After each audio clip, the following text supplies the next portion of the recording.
ఇంట్లో ఒక పెద్దాయన ఉంటాడు. ఆయన చిన్నప్పుడు లంచాలు తిన్నాడు. వేరే వాళ్ళ భూములు కబ్జా పెట్టాడు. తన భార్యను, పిల్లలను ఎమోషనల్గా కంట్రోల్ చేశాడు. కానీ ఇప్పుడు మాత్రం డైనింగ్ టేబుల్ దగ్గర కూర్చొని నిజాయితీగా బతకాలి బాబు, డబ్బే అంత కాదు, మనుషుల్ని గౌరవించాలి అని సొల్లు కబుర్లు చెప్తాడు. ఇది మీ ఇంట్లో మాత్రమే జరగదు. ప్రతి ఇంట్లో, ప్రతి ఆఫీస్లో, ప్రతి రాజకీయ స్టేజ్ మీద ఇదే జరుగుతుంది. జీవితం మొత్తం కరప్షన్లో బతికిన వాళ్ళు చివర్లో వచ్చి మొరాలిటీ క్లాసులు పెడతారు. యంగ్ జనరేషన్కి లెక్చర్ ఇస్తారు. మరి వాళ్ళు ఎందుకు ఇలా చేస్తారు? గిల్టీ ఫీలింగ్ నుండి తప్పించుకోవడానికా, లేదా చివరి నిమిషంలో లెగసీ కోసం క్లీన్ ఇమేజ్ కావాలనా? 2500 సంవత్సరాల క్రితం ఒక వ్యక్తి ఈ హిపోక్రసీని ఎగ్జాక్ట్గా ఎక్స్పోజ్ చేశాడు. అతను వీధుల్లో ఒక బ్యారల్లో బతికాడు.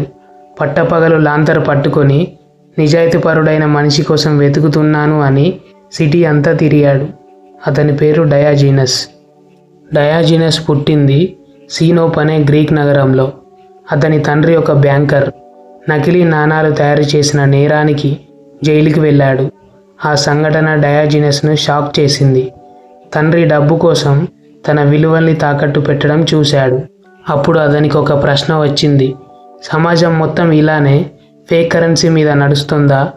డబ్బు, హోదా, రూల్స్, మర్యాదలు ఇవన్నీ నిజమైన విలువలేనా, లేక మన కన్వీనియంట్ కోసం చేసుకున్నావా? అతను ఏథెన్స్కి వచ్చాడు. అక్కడ హై సొసైటీ, ఫిలాసఫర్స్, పొలిటీషియన్స్ అందరూ వర్చ్యూస్ గురించి, విజ్డమ్ గురించి లెక్చర్లు ఇచ్చేవాళ్ళు. కానీ వాళ్ళ లైఫ్ స్టైల్లో గ్రీడ్, స్లేవరీ, హిపోక్రసీ నిండి ఉండేది. డయాజినస్ దీన్ని ఓపెన్గా ఎగతాళి చేయడం మొదలుపెట్టాడు. ఒకసారి ప్లేటో మనిషిని రెక్కలు లేని 2 కాళ్ళ జీవి అని డిఫైన్ చేశాడు. డయాజినస్ ఒక కోడిని తీసుకొచ్చి రెక్కలు లేకుండా చేసి, ఇదిగో ప్లేటో చెప్పిన మనిషి అని ప్రజల ముందు పడేశాడు. ఇంటెలెక్చువల్ అథారిటీని కూడా వదలలేదు. అలెగ్జాండర్ ది గ్రేట్, ప్రపంచాన్ని జయించిన చక్రవర్తి, డయాజినస్ని కలవడానికి వచ్చాడు. నీకేం కావాలో అడుగు, ఇస్తాను అన్నాడు. బదులుగా డయాజినస్ చెప్పింది ఒక్కటే, పక్కకి జరుగు, నువ్వు నా ఎండని అడ్డుకుంటున్నావు అని అన్నాడు. అత్యంత శక్తివంతమైన మనిషి ముందు కూడా అతను ఏమాత్రం తగ్గలేదు. డయాజినస్ పాయింట్ ఏంటంటే, సమాజం ఇచ్చిన అధికారం, డబ్బు, హోదా ఇవన్నీ ఒక ఒప్పందం మాత్రమే. నిజమైన అథారిటీ అనేది జీవించిన జీవితం నుండి వస్తుంది, మాటల నుండి కాదు. ఎవరైతే జీవితం మొత్తం రూల్స్ని బ్రేక్ చేసి చివర్లో వచ్చి రూల్స్ గురించి లెక్చర్ ఇస్తారో వాళ్ళకి మోరల్ అథారిటీ లేదు. అది వాళ్ళు కొనుక్కోలేని ఒక కరెన్సీ. ఒక అడవిలో ఒక ముసలి కాకి ఉండేది. అది జీవితం అంతా వేరే పక్షుల గూళ్ళ నుండి గింజలు దొంగిలించి బతికింది.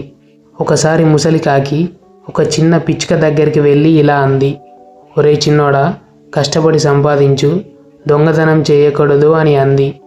పిచ్చుక అడిగింది, నువ్వు జీవితమంతా దొంగతనమే చేశావు కదా అని అంది. కాకి నవ్వి చెప్పింది, అవును, అందుకే నాకు తెలుసు అది ఎంత తప్పో. అనుభవం లేనివాడు చెప్పే మాట కంటే అనుభవం ఉన్నవాడు చెప్పే మాటకి బరువు ఎక్కువ కదా అని కాకి తను చేసిన తప్పును ఒప్పుకోకపోగా పైగా దాన్ని అనుభవం అనే మాటతో కవర్ చేసింది. పిచ్చుక ఏమీ మాట్లాడలేదు, దూరంగా ఎగిరిపోయింది. డయాజినస్ ఈ లాజిక్నే ఎత్తి చూపించాడు. ఎవరైనా తప్పు చేసి ఆ తప్పు నుండి ఏం నేర్చుకున్నానో చెప్తే అది జెన్యూన్ విజ్డమ్. కానీ తప్పు చేసి ఆ తప్పు వల్ల వచ్చిన లాభాలు మాత్రం ఎంజాయ్ చేసి తర్వాత వేరే వాళ్ళని ఆ తప్పు చేయొద్దని ఆపడం అది విజ్డమ్ కాదు.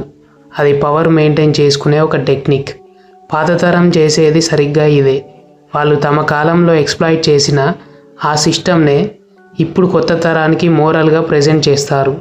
ఎందుకంటే వాళ్ళు కూడబెట్టిన అధికారం, ఆస్తి, హోదా సేఫ్గా ఉండాలంటే కొత్త తరం అదే రూల్స్ని ఫాలో అవ్వాలి. వాళ్ళు బ్రేక్ చేసిన రూల్స్ని డయాజినస్ లాంతర్ పట్టుకొని వెతికింది కూడా ఇలాంటి ఒక నిజాయితీ పరుడినే, మాటలకి చేతలకి తేడా లేని మనిషిని. అతని ఏథెన్స్లో అలాంటి వాడు ఒక్కడు కూడా దొరకలేదని చెప్పాడు.